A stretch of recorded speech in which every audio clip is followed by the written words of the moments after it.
గొర్రెలకు మంచి కాపరిని. అందరూ చెప్తామా? అందరూ అయ్యా చేతులు ఎత్తి కాదు, నీ హృదయం పని చేయబెట్టుకొని నానా దైవజనుడా, నీ హృదయం పని చేయబెట్టుకుని నాతో ఈ మాట చెప్తున్నా. నేను గొర్రెలకు మంచి కాపరిని.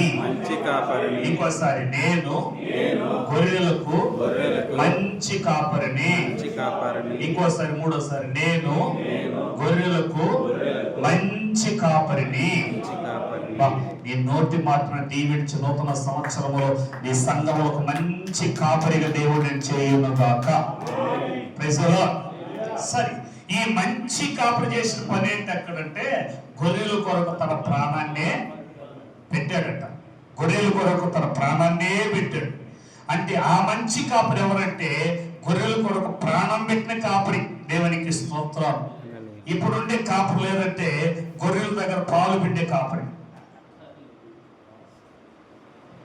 అవసరమైతే గొర్రెలు అమ్ముకునే కాపరి, ఇంకా అవసరమైతే ఇంకొక దొడ్లో నుంచి దొంగలించే కాపరి. ఈ దొడ్లో గొర్రెల కోసం ప్రాణం వేయడం, ఇంకొక దొడ్లో బలంగా ఉండే దాని కోసం పోరుకులాడుతూ ఉంటాడు. ఈయన మంచి కాపరి, చెడ్డ కాపరి? చెప్పండి, చెడ్డ కాపరి. కాబట్టి ఇదివరకు వాళ్ళంటి కాపరి తత్వం ఎవరిలో ఉండిందేమో అవన్నీ తొలగిపోవును గాక. దొంగ గొర్రెలు పట్టే కాపర్లు మంచి కాపర్లుగా మార్చబడును గాక. మన గొర్రెలు కాని వారి దగ్గరికి వెళ్ళి అనేక విధాలుగా లాభదాయకమైనటువంటి స్వభావాలు మార్చబడును గాక. నీకిచ్చిన దొడ్డికి నువ్వు మంచి కాపరిగా నిలబడుదువు గాక. హల్లెలూయా. ఇది కాపరి యొక్క స్వభావాలు అలా ఉండాలి. రైట్. కాబట్టి నేను గొర్రెలకు మంచి కాపరి అని యేసు ప్రభు తన ప్రాణాన్ని పెట్టాడు, శిక్షను ఇచ్చాడు, అన్ని చేస్తాడు. అంత త్యాగము మనం చేయలేమండి. నిజంగా అంత త్యాగం నేను చేస్తాను అన్నటువంటి వ్యక్తి ఎవరైనా ఉన్నారు అంటే మాత్రం అది యెహోవాకి మహిమ కలుగును గాక. హల్లెలూయా. ఏదో కోరికలు అడుగుతారు చివరి గడియల్లో అడిగితే. రైట్. సరే, ఏదేమైనప్పటికీ కూడా నీ మంద, నీ గొర్రెలు, నీ దొడ్డి ఆశ్చర్యకరంగా, దీవెనికరంగా, పుష్టికరంగా ఉండాలంటే మనం ఏం చేయాలని ఒక మూడు మాటలు మాత్రం చెప్పి నేను ముగిస్తాను. టైం అయిపోయింది కాబట్టి. చూడండి, ఇదే మనం కీర్తన గ్రంథంలో భక్తులు మాట్లాడుతున్నాడు. 116వ కీర్తనని గుర్తొచ్చిన ఉదయం నాకు చదువుకుంటూ ఉండేటప్పుడు 116వ కీర్తన 17వ వచనాన్ని చదువుకున్నప్పుడు చక్కటి మాట్లాడుతున్నాడు భక్తుడు. చూడండి, నేను నీకు కృతజ్ఞత అర్పణలు అర్పించెదను, యెహోవా నామమున ప్రార్థన చేసేదను. హల్లెలూయా. మంచి కాపరికి ఉండాల్సిన లక్షణం ఏంటంటే, మొదటిగా దేవుని సన్నిధిలో కృతజ్ఞత కలిగిన మనసు ఉండాలి. ఏ మనసు అంట? చెప్పాలి. కృతజ్ఞత కలిగిన మనస్సు ఉండాలి. రెండవదిగా ప్రార్థించే మనసు ఉండాలి. ఏదో ఒక ప్రార్థన కాదు, మందనంతగా పోయిన ప్రభువా అయిపోయింది ప్రార్థన. ఈరోజు ప్రార్థనతో దీవించే ప్రభువా అయిపోయింది ప్రార్థన. అది కాదు. రైట్. ఇప్పుడు మనము ఈ భక్తులు చెప్తున్న మాటలు మనం చూస్తే, ప్రార్థన ఒకటి, రెండవదిగా విజ్ఞాపన ప్రార్థన, మూడవదిగా కృతజ్ఞత ప్రార్థన. హల్లెలూయా. ప్రార్థనలు 3 రకాలు. సార్, ఎన్ని రకాలు? 3 రకాలు. నంబర్ 1 ప్రార్థన, నంబర్ 2 విజ్ఞాపన ప్రార్థన, నంబర్ 3 కృతజ్ఞత ప్రార్థన. కృతజ్ఞత ప్రార్థన. ఇప్పుడు ప్రార్థన అనేది సెల్ఫిష్, మన సొంత కోసం దేవుని దగ్గర అడిగేదని ప్రార్థన అంటారు. నీ వరకు నువ్వు కోరుకునేదని ప్రార్థన. విజ్ఞాపన ప్రార్థన అంటే ఏంటంటే ఇతరుల కోసం చేయడం, విన్నవించుకోవడం, ఇతరుల కోసం చేయడం. ఇది విజ్ఞాపన ప్రార్థన. కృతజ్ఞత ప్రార్థన ఏంటంటే దేవుడు చేసిన మేలుల కొరకై హృదయపూర్వకముగా ఆశించకుండా కృతజ్ఞత చెల్లించడం. హల్లెలూయా. ఏం చేయకూడదట? ఆశించకుండా. చెప్పండి సార్, ఆశించకుండా చేయడం. ఇప్పుడు కృతజ్ఞత అర్పణలు అని ఉంది. కృతజ్ఞత అర్పణలు. కృత అనగా జరిగినది. కృత అనగా జరిగినది. జ్ఞత అనగా జ్ఞాపకం చేసుకోవడం. దేన్ని? చెప్పండి సార్. జరిగిన దాన్ని జ్ఞాపకం చేసుకొని ప్రభు సన్నిధానములో దేవుడు ఇష్టపడే అర్పణలు అర్పించడం, దేవుణ్ణి సంతోషపడే అర్పణలు అర్పించడం, ఆయన్ను మైమర్పించే అర్పణలు అర్పించాలట. స్తుతి అర్పణ కావచ్చు, స్తోత్రార్పణ కావచ్చు, ఇంకా దేవుడు నీకు ఇచ్చిన దాంట్లో నుంచి అనేక రకాల అర్పణలు కూడా కావచ్చు. ఈ ప్రార్థన మీద దేవుడు చాలా మనసు కలిగి ఉంటాడు. చూడండి, ఒకటి ప్రార్థన సొంతం, రెండవది విజ్ఞాపన ఇతరుల కోసం, మూడవది చేసే ప్రార్థన ఈ కృతజ్ఞత ప్రార్థన చేసే వారి మీద కనికరము దేవుడు చూపిస్తాడు. హల్లెలూయా. కృతజ్ఞత కలిగిన వారి మీద కృప ఆవరించుంటుంది, కృప ఆవరించుంటుంది, కృప ఆవరించుంటుంది. ఈ కృపలో సకల ఐశ్వర్యములు కూడా ఇవ్వగలిగిన సమర్థుడైన దేవుడు. అందుకే అపోస్తలుడైన పౌలు గారు ఒక మాట అంటారు. చూడండి, మనం అపోస్తలుల కార్యములో 17వ అధ్యాయం 25వ వచనంలో చూస్తే దేవుని యొక్క క్రియాపూర్వకమైనటువంటిది ఆయన మనసెరిగినటువంటి పౌలు గారు చక్కటి మాట అంటారు. 17-25వ వచనం. ఆయన చూడండి, అందరికి జీవమును ఊపిరిని సమస్తమును దయచేయవాడు గనుక తనకు ఏదైనాను కొదువై ఉన్నట్టు మనుషుల చేతులతో సేవింపబడువాడు కాడు. ఒకసారి చప్పట్లు కొడదాము గట్టిగా. విశ్వాసం కొట్టమంటారు, మన చప్పట్లు కొట్టాలి. వాళ్ళు కొట్టాలా? కొడా చప్పట్లు అంటే మన మాత్రం కొట్టాం. మన నాయకులు కదా, మనమే కొట్టుకుంటే ప్రైజ్ ది లార్డ్. హల్లెలూయా. చూసారంటే ఏదైనాను కొదువ ఉన్నట్టు ఏ మనిషి దగ్గర కూడా సేవింపదగిన వాడు కాడు. అంటే సంతృప్తిగా చేసి మన అక్కర్తల అవసరతలు తీర్చి, మన కొదువులన్నీ తీర్చి, మనల్ని సంతోషపరిచి నీ దగ్గర కృతజ్ఞతలు కోరే దేవుడు ఆయన. హల్లెలూయా. ఆయన వల్ల కానిది ఏది లేదు. నీ వ్యక్తిగతంగా కావచ్చు, నీ కుటుంబ పరంగా కావచ్చు, నీ పరిచర్య పరంగా కావచ్చు, ఏ విషయంలో కూడా ఆయన దగ్గర లేనిదంటూ ఏది లేదు. అయితే మనం చేసేటటువంటి ప్రార్థనలు ఎలా ఉంటాయంటే, ప్రార్థనే చేస్తుంటాం ఎక్కువగా, విజ్ఞాపనే చేస్తుంటాం ఎక్కువగా. దేవుడికి కృతజ్ఞత అర్పణలు అర్పించడం చాలా అరుదు. నిజం చెప్పండి. నా కుటుంబాన్ని దీవించు నాయన, నా బిడ్డలను దీవించు నాయన, నా సంఘాన్ని దీవించు నాయన, ఆత్మలు ఇవి ప్రభువా విస్తరింపు చేశానైనా, మీటింగ్ నన్ను వాడుకో ప్రభు, ఈ మీటింగ్ దీవించు ప్రభువా, ఈ కొదువులు తీర్చే ప్రభు. నేను ప్రార్థన చేసే దెయ్యాలు వెళ్ళిపోవాలయ్యా, నేను ప్రార్థన చేస్తే శాతబడి వెళ్ళిపోవాలైనా, నన్ను వరాలు కలిగిన పాస్టర్గా చెప్పుకోవాలి, రెవరెండ్ బిషప్లు చెప్పుకోవాలి, అంతగా నన్ను హెచ్చించి ఇదే.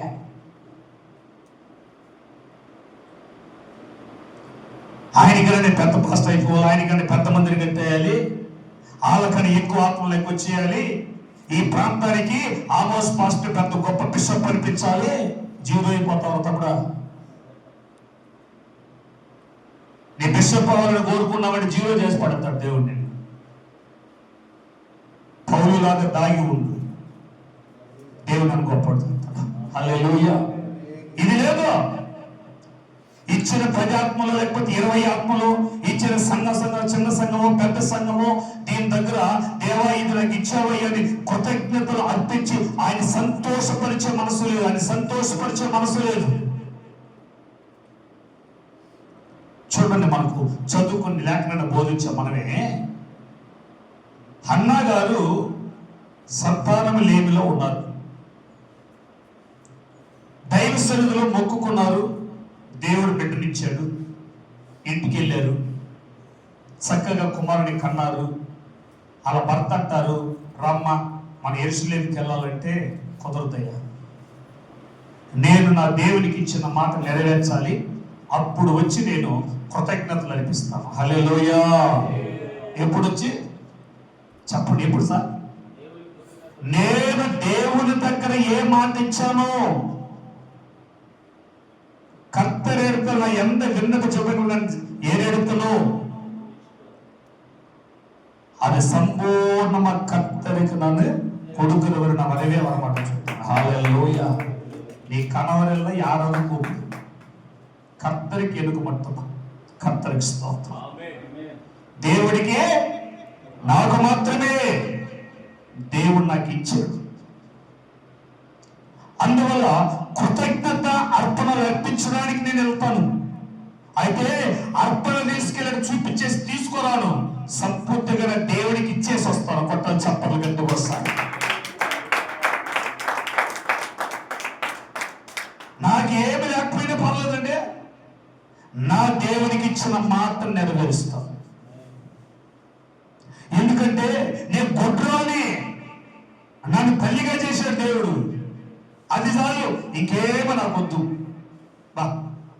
ఇంకేమి నాకొద్దు. అమ్మ అనిపించుకున్నదే అది చాలు.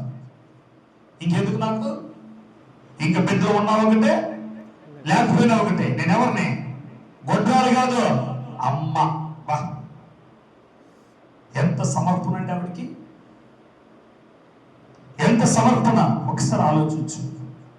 ఒకే ఒక బిడ్డని దేవుని దగ్గర కోరుకున్న తర్వాత, దేవుడు ఇచ్చిన తర్వాత, దేవుడికి కృతజ్ఞత అర్పణలు అర్పించడానికి ఉన్న ఒక బిడ్డను తీసుకెళ్లి దేవుడు సన్నిధిలో అర్పణలు అర్పించి వచ్చిన ఆవిడికి దేవుడు 5 మంది సంతానాన్ని ఇచ్చాడు. కొత్త చప్పట్లు తెలుస్తుంది. అడిగారా? మళ్ళీ నాకు బిడ్డలు నేను అడిగారా? లేదు. సంతృప్తిగా, బా చాలయ్యా, గొడ్రాలు నేను సంసారిగా చేసావు, అమ్మ అనిపించావు, చాలు, హ్యాపీగా ఉంది నాకు, చాలా లైఫ్. దేవుడు చూశాడు, అమ్మా ఆ ఒక బిడ్డ నాకు ఇచ్చేసి బిడ్డలు లేని తల్లిగా నువ్వు కూడా నాకు ఇష్టం కాదు. ఇదిగో నువ్వు ఒకటి ఇచ్చావు, నేను 5 మందిని ఇస్తాను పోన్నాను. దేవుడికి ఇష్టం. దైవజనుడా, ఇందును బట్టి మనం తెలుసుకోవాలని ఏంటి అంటే, దేవుడు నీకు ఇచ్చినటువంటి ఒక్కరు కావచ్చు, ఇద్దరు కావచ్చు, 10 మంది కావచ్చు, 100 మంది కావచ్చు, వారిని నీ ఆధీనములు పెంచొద్దు, నీ స్వాధీనములు పెంచొద్దు, వాళ్ళ దగ్గర ఆశించి పెంచొద్దు. అర్థమవుతుంది ఇప్పుడు ఈ మాట? ఎక్కడో పడిపోయినటువంటి మనం ఇందాక దయచేసి ఆరాధన చేశాడు. ఆరిపోయిన దీపాలు మనవి. మనందరి జీవితాలు, వ్యక్తుల జీవితం చీకొట్టుకున్నావు. మనం యోగ్యులు కాదు. నేను ఎవరైనా చెప్పండి చూద్దాం. అయ్యా నేను యోగ్యుడిగా ఉండి ఎవరి దగ్గర ఏం అనిపించుకోకుండా, ఏ చెడువాటు లేకుండా నీతిమంతులుగానే సేవకు వచ్చి చెప్పగలిగిన దమ్ము, ధైర్యం అనుకుందా? లోకము, కుటుంబము, కట్టుకున్న భార్య, బంధువులు, రక్త సంబంధికులు, అయిన వారు పోయిన వారు, చి వీడి బ్రతుకా అన్నటువంటి అలాంటి పెంట కుప్పలో ఉన్నటువంటి నిన్ను నమ్మి సేవకుడుగా తీర్చిదిద్ది, నిన్ను నమ్మి కొన్ని ఆత్మని చేతికి అప్పగిస్తే, ఆ ఆత్మలకి నువ్వు మంచి కాపరిగా ఉండకుండా ఆ గొర్రెల పైన పెత్తను చలాయిస్తూ, అజమాయిషం చేస్తూ, భారాన్ని పెడుతూ నేను కూడా కాపరి అనుకోవడం కాదు. నువ్వు మంచి కాపరిగా ఉంటే నీ గొర్రెలు ఏంటాయండి? కొత్త చప్పట్లు గట్టి వస్తాను. నువ్వు మంచి కాపరిగా ఉంటే నీ గొర్రెలు ఏం చేస్తుంది నాన్న? ఈనుతుంది. అది గొర్రె తప్పు కాదు, మంద తప్పు కాదు, దైవజనుడుగా నీ నా తండ్రి. ప్రభా నాకు నూతన ఆత్మ చేయండి అయ్యా. ఊరంతా రక్షించబడాలి ప్రభా, పట్టణమంతా రక్షించబడాలి, నీ ఆత్మ చేయి ప్రభా. కాలేజీలు మొత్తం నీ చేతికి ఇస్తే ఏం చేస్తావు నాయన? కాలేజీని కింగ్ అంటావా? దైవజనుడు ఈరోజు ఒక నిర్ణయానికి రా. నీకున్న ఆత్మలని దేవునికి అప్పగించి ఆయనకి ఇష్టకరమైన గొర్రెలుగా నువ్వు మేపుతున్నావా? నీకు ఇష్టమైన గొర్రెలుగా మేపుకుంటున్నావా?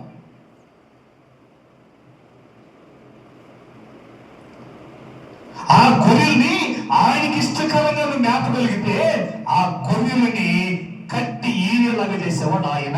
కొత్త చప్పట్లు కట్టి వస్తాడు. తమ్ముడు, నీకు ఇష్టకరంగా పెంచుకున్నావు అనుకో, నువ్వు ఆ అన్న ఊ అన్న అలిగిపోతాయి గొర్రెలు. నాకు పాట ఇవ్వలేదు, నాకు ప్రార్థన ఇవ్వలేదు, నా పేరు చెప్పలేదు, నన్ను పొగలేదు, నన్ను బండ్లు ఎక్కించుకోపోలేదు, వాళ్ళ ఇంటికి చేర్చుకోలేదని నేను రోజు గుణపంత కొడుతారు వాళ్ళు. నీ బతుకేమవుతుంది? వాళ్ళ దగ్గర పొడిపించుకోవడం, నీకేం ప్రార్థన చేస్తాను? ఇంక బండి ఎత్తుకుని వాళ్ళ గాయాలు మందులు వేయాలి. ఆ అలిగింది, అక్క అలిగింది, అన్న అలిగాడు, మామ అలిగాడు, ఆడవాళ్ళ చర్చికి ఇదే అయిపోతుంది నీ బతుకు. ఇంకేం కృతజ్ఞత చెల్లిస్తావు? దైవజనుడా, నీకిచ్చిన ఆత్మను, నిన్ను నమ్మించిన ఆత్మను ఆయన ఎప్పుడు కూడా మంచి కాపరి, ప్రధాన యాజకుడైన దేవుని ఎదుట పవిత్రంగా కనపరిచేవాడు పెంచాలి. ఎలా పెంచాలి సార్? ఎలా పెంచాలి? ఎవరి దగ్గర? ఎవరయ్యా విశ్వాసం అంటే నేను ఆమోస్ గారి విశ్వాసని. ఏమి ఆమోస్ గారి విశ్వాసం పర్లోకి పోతారా? ఎలీసా గారి విశ్వాసంలో పోరా? నా పేరు చెప్పు, నా చర్చి పేరు చెప్పు. మీ పేరు చెప్పుకోవడానికి, నీ చర్చి పేరు చెప్పుకోవడానికి ఆత్మ దేవునికి ఇలా. హల్లెలూయా. దేవుని పేరు చెప్పడానికి ఆత్మనిచ్చాడు. దేవునికి స్తోత్రం. ఆయన మందలో గొర్రెలుగా ఉండి, అయ్యా ఆయన మందలో గొర్రెగా ఉండి, ఆయన నడిపించే గొర్రెగా ఉండి, ఆయన ఫలింపజేసే గొర్రెగా ఉండి, అప్పుడు నీ సంఘము విస్తరిస్తూ ఉంటుంది. దేవునికి స్తోత్రం. నీ సంఘములో పక్క గొర్రెలు, కుంటి గొర్రెలు, జబ్బు గొర్రెలు ఉండవా? ఉన్న 10 గొర్రెలైనా పౌష్టిగా ఉంటుంది. ఎలా ఉంటుందంటే కాపరిని మేపే గొర్రెగా ఉంటుంది. హల్లెలూయా. అర్థమైందండి? కాపరిని పోషించేటటువంటి గొర్రెలుగా ఉంటాయి, మందను నింపే గొర్రెలుగా ఉంటాయి, సేవకుని సంతోషపరిచే గొర్రెలుగా ఉంటాయి, సేవకుని కుటుంబాన్ని పోషించే గొర్రెలుగా ఉంటాయి. నీకు ఇచ్చినటువంటి ఆత్మలకు మేత పట్టకుండా తెనాల రామకృష్ణ దగ్గర శ్రీకృష్ణ దేవాలయాలు పిల్లినిచ్చాడు అంట పెంచమని. మనకందరూ తెలుసు, మళ్ళీ సన్నా చెప్తాం మనం కూడా. పిల్లినిచ్చాడంట. ఆ గొరికి ఏం చేశాడు? పిల్లికి ఏం చేశాడు? అయినా నీలాంటి మహనీయుడు రోజు ఏడ పాలు పెట్టేది వేడి పాలు పెట్టేశాడంట. ఏ పాలు చెప్పండి సార్? వేడి పాలు పెట్టేశాడంట. అది ఆ రోజు తాగేదే లేదంట. శ్రీకృష్ణ దేవరాయలు గడిచే పాలు తాగి తాగి తాగి తాగి ఈయన లాగైపోయాడు, పిల్లేమో పక్క అయిపోయింది. అదే రామకృష్ణ రాధాబాబు నీ పిల్లలు తీసుకోవాలంటే అది రానంటుంది సార్. ఆయన అనుకున్నాడు మళ్ళీ బలిచిపోయిందేమో, అయితే బాగా కోబట్టిపోతుంది, అరే బట్టలు పని చేసుకోవాలంట దాన్ని అంటే పక్క చిక్కిపోయిందంట. భలే భలే వాడవయ్య నువ్వు. ఎవరిని? ఎవరు సార్? రాజుగారిని. భలేవాడవయ్యా నువ్వు, వంచన కాదు నువ్వు. వాళ్ళకంతా మంచి పిల్లిలు ఇచ్చి నాకు పనికిరాని పిల్లి ఇచ్చావు నువ్వు. ఇది పాలు తాగిన పిల్లి. ఏ పిల్లంట? తమ్ముడు సేవకుడా? తెలుగు వరుల రైట్. పాలు తాగిన పిల్లి ఇచ్చినావు నువ్వు. పాలు పట్టరా పెడితే అది పాలు చూస్తే పరిగెడుతున్నాడు. ఇలాంటి పిల్లినిచ్చావయ్యా నువ్వు. ఎవరి మీద నిందలేస్తారండి? మన రాజాతి రాజు అయిన యేసు ప్రభు మీద నిందలేస్తారు. ప్రభువా ఇలాంటి గొర్రెనిచ్చినావా, ఇలాంటి కుటుంబం ఇచ్చినావా, ఇలాంటి ఆత్మనిచ్చినావా, ఇలాంటి అక్కడిచ్చినావా? అవునండి, నశించిన దాని వెనుక రక్షించిన మనిషి కుమారుడు వచ్చాడు. నీకు అనుకూలంగా నేను పోషించడానికి గొర్రెలు దేవుడు ఇలా ఆయన ప్రాణం పెట్టాడు. నువ్వు పట్టుమని 10 నిమిషాలు ప్రార్థన చేయ, ఒక ఆత్మ కోసం నువ్వు కాపరి.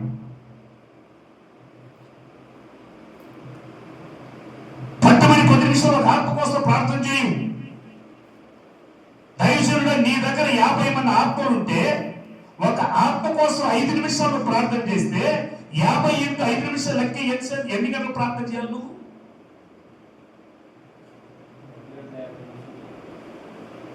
ఒక పూట చేయకుండా 3 పూట్ల ఎంత ప్రార్థన చేయాలి కదా? అదే కదా దేవుడు అడిగిన అర్పణలు. హల్లెలూయా. దైవ సన్నిధులుగా వాటి కోసం ప్రార్థించాలి, ఆయన చేతికి అప్పగించాలి ఆత్మని. ఏదో నీకు నెలకు వచ్చినప్పుడు కూర్చొని సూత్రం ఆత్మ మందం చూసుకుని పరిగెడతారంటే ఎట్లా? కాపరంటే ఊరికైపోదండి. ప్రసంగం చేసేవాడంతా కాపరి కాదు, పాటలు పడి ఆరాధన చేసేవాడంతా కాపరి కాదు. కాపరి అనడానికి ఒక ప్రతిష్టత ఉండాలి. హల్లెలూయా. గొర్రెలు కూడా చచ్చిపో, ప్రాణం పెట్టే. నువ్వు చచ్చిపోయిన తర్వాత గొర్రె బతుకుతున్నావు అక్కడ. హల్లెలూయా. ఒకసారి పరిచయకి వెళ్ళినప్పుడు నేను మా పాస్టర్ గారు ఇద్దరు వెళ్ళాం. అక్కడ భయంకరమైన సంభవం జరిగింది. పెద్ద గుండ్రాయి తీసుకొచ్చాడు నా మీద, వేసేస్తాను అన్నాడు. భయపడలేదు, నిలబడి తల వచ్చుకొని తమ్ముడా వేసి, ఒకవేళ నేను చచ్చిపోతూ రక్షింపడతానేమో, నా ప్రభు నీకోసం పంపించాడేమో అనే లోపల ఆ గుండెపై వెనక్కి పడిపోయింది, నా మీద పడలేదు. గొర్రెలు బట్టి బతకడానికి దేవుడు నిన్ను నన్ను పిలవలేదయ్యా. గొర్రెల కోసం ప్రాణం పెట్టడానికి దేవుడు పిలిచాడు. హల్లెలూయా. కానుకలు ఎత్తుస్తుంది, దశభాగాలు ఎత్తుస్తుంది, ఎక్కడెంత ఇస్తారు, ఎక్కడేం పెడతారు, ఇది కాదు మనకు కావాల్సింది. ఇచ్చినటువంటి ఆ గొర్రెల కొరకై నిండు మనసుతో మన కృతజ్ఞత అర్పణలు అర్పించేవారమై ఉండాలి. దేవునికి మహిమ కలుగును గాక. హల్లెలూయా. అలాగ మనం చేయగలిగినప్పుడు దేవుడు గొప్ప కార్యం చేస్తాడు. చూడండి, 115 11-12 వచ్చిన చదువుకుని ముగిద్దాం, టైం అయిపోయింది మనకి. 11-12 వచ్చిన చదవండి అయ్యా. యెహోవా యందు భయభక్తులు గలవారులారా, యెహోవా యందు నమ్మిక ఉంచుడి, ఆయన వారికి సహాయము, వారికి కేడము. యెహోవా మమ్మల్ని మరిచిపోలేదు, ఆయన మమ్మల్ని ఆశీర్వదించును. ఆయన ఇశ్రాయేలును ఆశీర్వదించును, అహరోను వంశస్థులను కూడా ఆశీర్వదించును. దేవునికి స్తోత్రం కలుగును గాక. ఆయన మరువని దేవుడు. ఇశ్రాయేలీయులు అనగా విశ్వాసులు, ఏమంటే అహరోను వంశస్థులనగా యాజకులు. దేవునికి స్తోత్రం. ఆయన విశ్వాసుల్ని మరవడు, యాజకులు మరవడు. యాజకుడు పని ఏంటి? గొర్రెలు తీసుకెళ్ళి ఆయనకు అప్పగించాలి. ప్రతిదీ అప్పగించాలి, ప్రతిదీ అప్పగించాలి, ప్రతిదీ అప్పగించాలి. బర్త్డే పాస్టర్ గారు అంటే పరిగెత్తి రోగం అంటే రేపొత్తాను అనకూడదు. హలో புரியுதா? எனக்கு உடம்பு சரியில்லை, ரொம்ப சீரியஸ் இதுக்கு பாஸ்டர் வந்து ஜாப் பண்ணிட்டு போங்க அப்படின்னா, யாரோ பர்த்டே ஃபங்க்ஷன் கூப்பிட்டாங்களாம். நான் பர்த்டே போயிட்டு அப்புறம் வர 1வது இருங்க ரச்சிட்டான். எது பர்த்டே போனா காணி கொடுக்குறாங்க. இந்த நோயாளி கிட்ட அப்படி என்ன கொடுப்பாங்க? அவங்க ஒண்ணும் கொடுக்க மாட்டாங்க. அவன் செத்த எப்படி சாவுது, செத்துட்டு ஒரு பெட்டி போட்ட சோத்திரம் అయిపోச்சு. అర్థమవుతుందన్నా? కాబట్టి నిన్ను నన్ను ఎందుకయ్యా యాజకత్వానికి పిలిచాడంటే, ఇశ్రాయేలు ప్రజలకు అప్పగించిన ఆత్మలు నశించిపోకూడదు. వాళ్ళ కొరకైనా మంచి కాపరిగా ఉండాలి. ఎప్పుడైతే అలాంటి కాపరిగా నువ్వు ఉంటావో, నీవు నమ్మకంగా ఉంటే నీకు సహాయకుడుగా ఉంటాడు దేవుడు. కొత్త చప్పటి వస్తాడు. ఎవరికి నమ్మకంగా? ఎవరికి నమ్మకం చెప్పండి సార్. మా విశ్వాసం అడిగి చూడండి. నేను ఎవరికి వాడినా అడిగి చూస్తే చేస్తాను చరిత్ర ఏంటో. నువ్వు దేశ నిమ్మరిగా ఆత్మల కోసం ఎంత ప్రార్థన వాళ్ళు చెప్పేస్తాను. నేను నా కోసం మా పాస్టర్ గారు ఎంత ప్రార్థన చేస్తారని నేను తెలిసే తెలియదు. నీ సంఘంలోకి వెళ్ళి కలబెడితే తెలుస్తాను నువ్వు ఎలాంటి వాడు. నువ్వు అనుకోవచ్చు నేను పెద్ద ప్రార్థన పరుడని. అయ్యో